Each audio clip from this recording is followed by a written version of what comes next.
it. And Gerrard.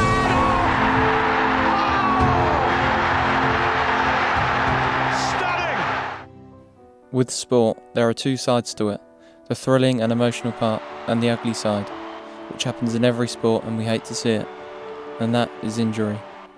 Injuries have always been a part of sport and will be forever. In the last decade, scientists have really started to notice the long-term effects that some sports can have on the human body. And in this documentary, I'll be exploring this further and asking professionals their experience with the current changes to make the games we love safer.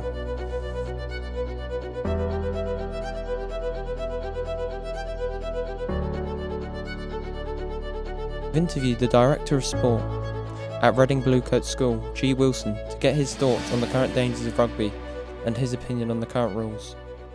As a sporting director of a secondary school, have you seen a massive change in the way parents react to their children playing rugby? Not particularly. We haven't seen a huge change with regards to parents. Have always been a little bit apprehensive about their sons or daughters playing a contact sport.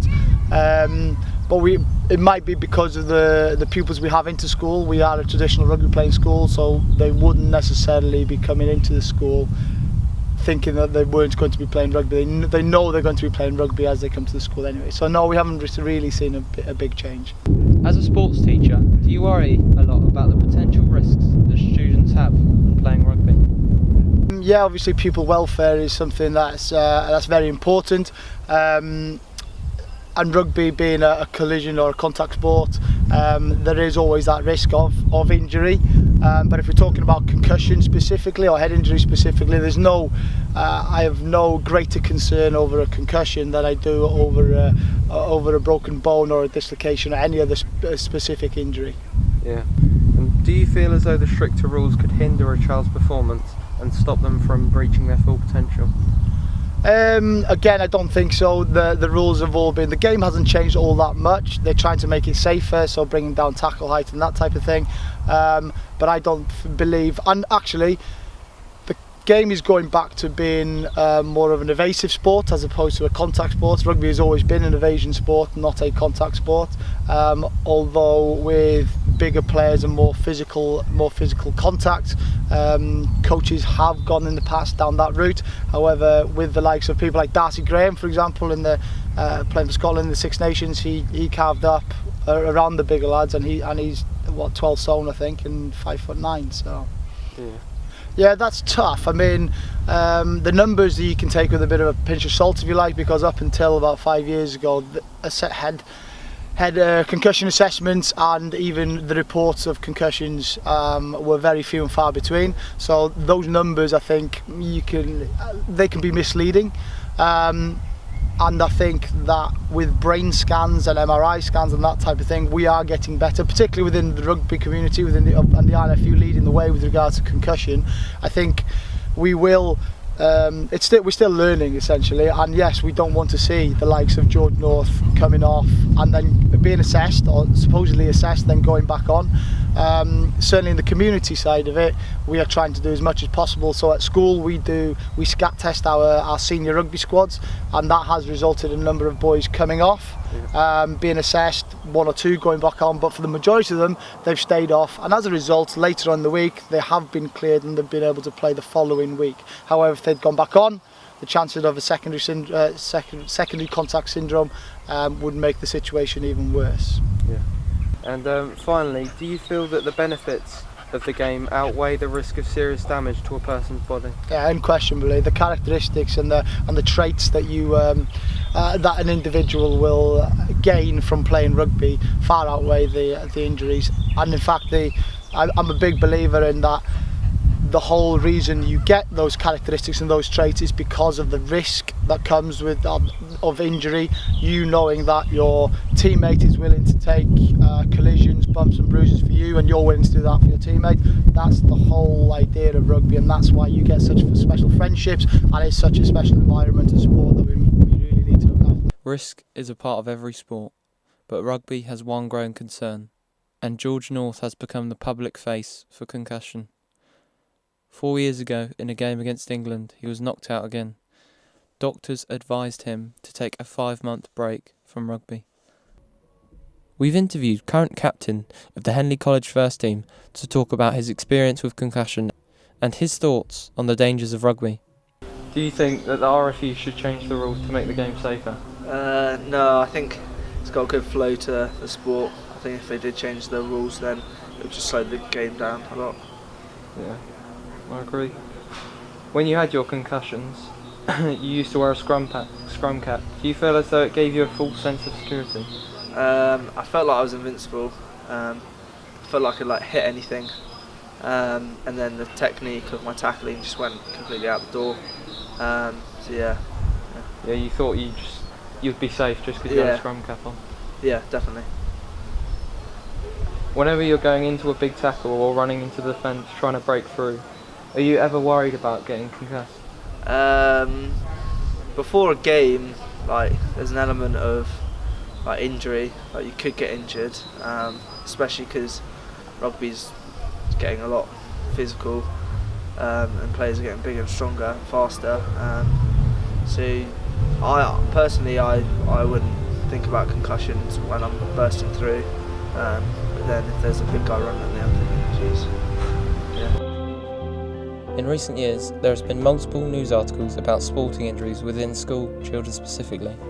The increase in concussion has caused doctors to dive further into the possible effects it could have.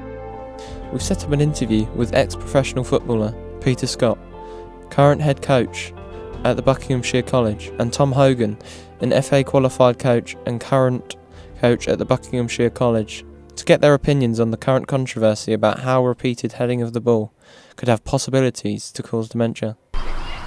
So, Pete, over the past few years there has been multiple news articles about how heading the ball may have links with dementia. What is your opinion on this? I think it's a really difficult one. Until there's actually clinical evidence that that's exactly what happens and that's the reasons for it. So I think it's very difficult for someone like myself.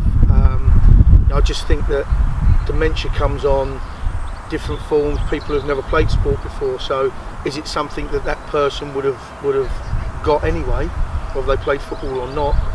And they're the questions that I think we need to be answering and looking at in terms of whether dementia is brought on by people heading footballs over a course of X amount of years. And in the National League in America, they've banned heading for under 11s. Do you think this should happen in England? I think I personally think you should get kids used to heading the ball. I don't really see it as a big issue. The ball is designed for heading at that age. I don't see any reason why they should stop it. I think we get used to heading the ball.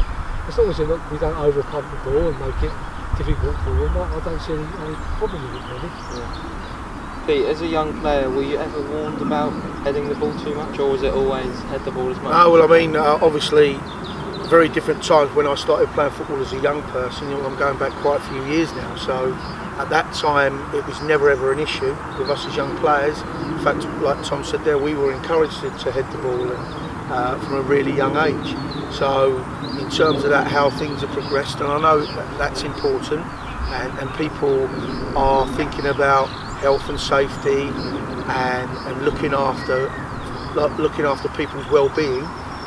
So I understand that and I get that, but until it's actually, for me, it's an actual fact that this is an effect, then I don't think we should stop young people heading the ball, because as long as whatever age you are, you're playing with the right size ball, I don't think it's going to make a massive difference in terms of those factors.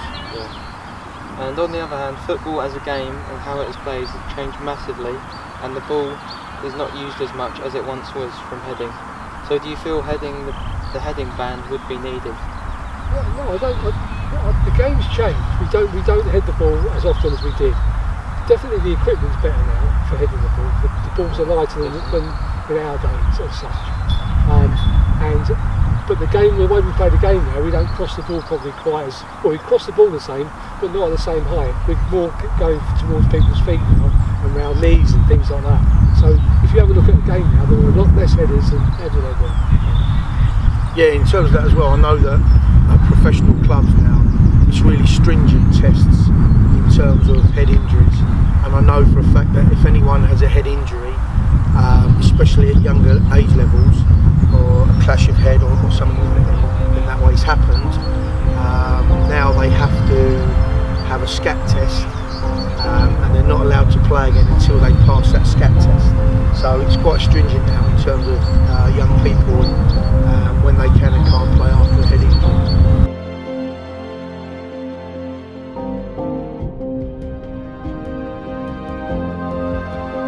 We are at the Hawthorn Stadium, home to West Brom. Next to me is a special tribute to Jeff Astley, an ex-English professional footballer who played the majority of his career as a centre-forward for West Brom. Nicknamed the King, he played 361 games and scored 174 goals, also winning 5 caps for England. During his time at West Bromwich Albion, his heading ability proved decisive, as he scored 174 goals in 359 games. In the 68 season, he scored in every round of the FA Cup, including the only goal of the final. He won 5 caps for England and was part of the 1970 World Cup squad, retiring in '77.